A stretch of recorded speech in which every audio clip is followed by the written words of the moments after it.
wonders, they say, never ends. Thank you very much. This is Serious Matters on ONIF TV, and this particular one, now real serious matters. Welcome and good to have you again. As woman takes drunk husband to the mortuary to teach him some lessons. Thank you very much. This is Serious Matters. My name is Olukunle Abraham. Married woman takes drunk husband to the mortuary to stop him from drinking. You know, women could be funny sometimes, but then they are very, very brilliant when it comes to, changing things or, doing some very, very nasty things. But then this one that this woman did, did a lot of magic.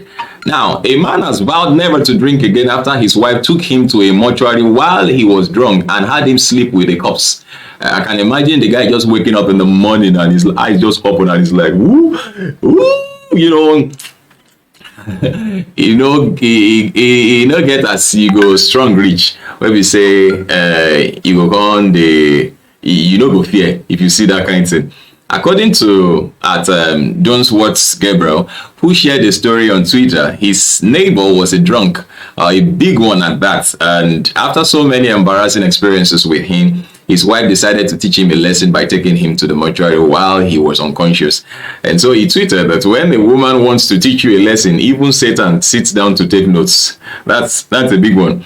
Even Satan sits down to take notes. No, don't tell me that women are devils anyway. But then when it comes to teaching you a lesson, they say that if they try you with money and they don't get you as a man, they try you with woman and they don't get you as a man, then you are probably not on this side again.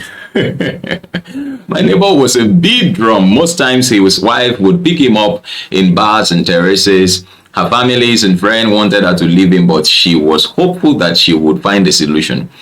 She told me in confidence that at one point she was so tired that she said to herself that she must find a solution, and that's very, very quickly. According to her, last Monday she went to pick him up again as usual in the dorms, but he was completely drunk as usual again. Instead of taking him home, she headed to the mortuary and negotiated with the mortuary attendants to have him sleep near the corpses. And then she came back home some hours later. The gentleman wakes up and starts screaming and begging the mortuary attendant that he is not dead. The mortuary attendants just laughed heroically and said, "All you corpses, you come to practice witchcraft here. I beg, go lie down with your friends." And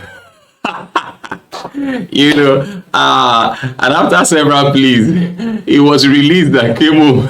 My neighbor says that since that day, even Coca-Cola and Pepsi self, her husband doesn't take anymore. He must have learned his lessons. He probably would not know initially that he was taken there by somebody, but then maybe he must have thought that maybe he had an accident or something and they thought he was dead and dropped him in the mortuary and then about something. He must have remembered at least that he was drinking when, the last time he could remember was that was the last moment he could remember. I think one big lesson this teaches us is that drastic measures have to be taken for there to be drastic results. Drastic measures, drastic actions have to be taken for there to be results and big solutions, especially when you are facing issues of life that seem not to be giving way, seem not to be, and also you also learn from that woman that giving up is not always the answer. Quitting has never been a good solution. It's been said that quitters never win and winners never quit. And so you saw that woman. You see, I'm going to come back to do some videos here, and because I've started chipping in some, because they're going to be tough talks. They're going to be tough talks. There are a lot of resources around us, in our humans, in our persons, in men, in women, that are left untapped. And so many even go down to the grave, with those things. But I've made up my mind and I won't go to the grave with my own giftings. I'm going to make sure I utilize everything here on earth by the grace of God. And I pray that we'll all, benefit from all these things. Well, Mr. Drunk, don't wait for your wife to take this kind of drastic measure. I can't imagine if it were to be you, what would you have done? Waking up among the dead. But then it could be very, very dangerous, because some people, if they have issues with their health and all of that, they could pass on from there, and like you wake up and you're like, just Thank you very much for joining us. This is Serious Matters on ONIF TV, and then we'll come back again. Please do drop your comment, make them simple, and of course, oh, come on, share our video, share it, share it, share it. All right, love you. Bye bye.